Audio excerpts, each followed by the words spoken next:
the idea would be to then target professionals in STEM disciplines that are closely related on a day-to-day to the process of science.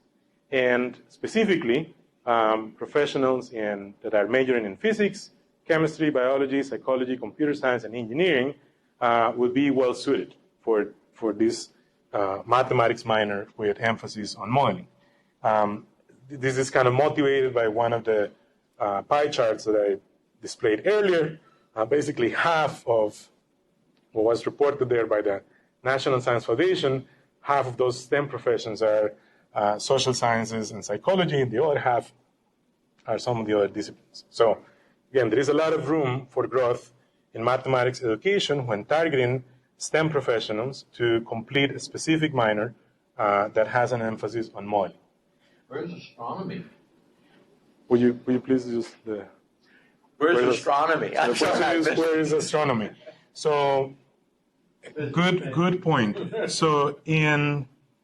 there it looks kind of small. So here looks bigger. This was the data at the national level, reported by categories by the National Science Foundation. Physical sciences includes like 3 or 4, including physics and astronomy.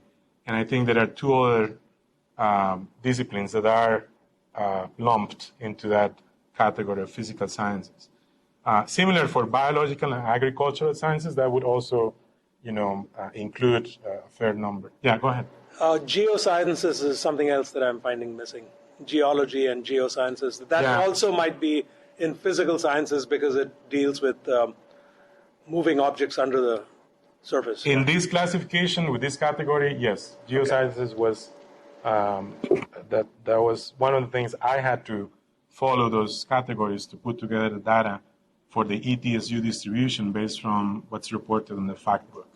Yeah, but those are good points, right? So where I'm saying here physics, kind of relating to some of the majors at ETSU, right? And certainly here this would include physics and astronomy. So here for us at ETSU, the minor requires 7 classes, and I explain this in terms of 3 phases or 3 stages. The first stage, phase 1, requires differential and integral calculus, part 1, and calculus, part 2, and then linear algebra. So those are 3 classes. Then the phase 2 would require probability and statistics with calculus. So right there, the completion of phase 1 and phase 2 would be 4 classes out of the 7 required courses. And another thing to note is that here in phase 1 and phase 2, these classes are freshman level and sophomore level classes. Then in the latter phase, the requirement would be to complete 3 classes, which are junior level or senior level. That's probably the most, everything is important, but the part of the minor that has the most substance is phase 3. In that phase, students would choose, trying to move this thing, out of the way. They would choose 3 out of 7 classes. And these classes have names like mathematical modeling, statistical modeling, introduction to stochastic modeling. If they choose those 3 classes that are the first 3 in this list of 7, that would make a version of this mathematics minor that has basically every possible modeling we offer in our department, right? But they don't have to choose those 3. They could choose one of those 3 and then choose 2 more from the rest of the list, such as statistical machine learning or applications of statistics or numerical analysis or numerical linear algebra. So in recent years, the latter 2 classes, numerical analysis and numerical linear algebra, they have been actively and they continue to be actively revised to reflect topics of common interest. I know, for example, in numerical analysis, right now they learn some methods called deep learning methods and something that's related to artificial intelligence. And in numerical linear algebra, they also learn a little bit about dimension, reduction of dimension, and methods that are pertinent to principal component analysis and things of that sort. With this in mind, I'd like to share with you as a case study some of the accomplishments. Ask a question. Mm-hmm. So, can you go back a slide? Mm-hmm. So, in the gray box at the bottom, amongst that selection of 7 possibilities, Yeah. where prior to that do students get some coding experience? Because, for example, several of them must have strong programming components. Yeah, there is. So the question is, where do they get programming or coding or computing experience or exposure or training? As is proposed here, they would learn, there's a high programming language or statistical package called R, and that's one of the things that they will learn on this probability class.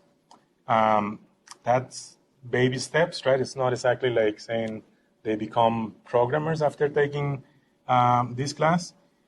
In mathematical modeling, I used to use MATLAB. I now use R mostly. I also use CoCalc or Sage Math. So there is a little bit of coding in mathematical modeling. And I believe, and one of the people that's here with us today may correct me, that in stochastic modeling, it used to be MATLAB, and maybe now it's a mixture between MATLAB and R. It is true that it probably would be ideal if the student would have a very baby intro to computing. And we, here at ETSU, we have such class called Mathematical Computing. We also have another one called Statistical Computing, right? So I guess what I'm suggesting here is on this 23 credit, 7 classes, you could have another version of this that is 27 credits, 9 classes, because some of these computing classes are 2 credit only. They're not 3 credit classes. And that could reinforce. But another version of that is that, another way of accomplishing this is that the computing is already integrated in some of these classes. So even though the first time it could be kind of a substantial learning curve for a person who's completely new to programming, eventually they get up to speed. That has been my experience as an instructor.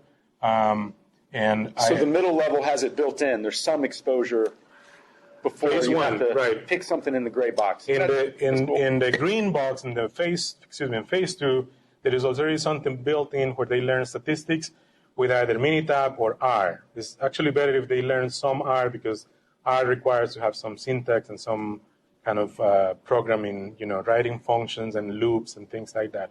Minitab is more like point and click. But definitely when they go into the upper level phase, I tell them, and traditionally in the class that I teach very regularly, mathematical modeling, I used to have only mathematics majors.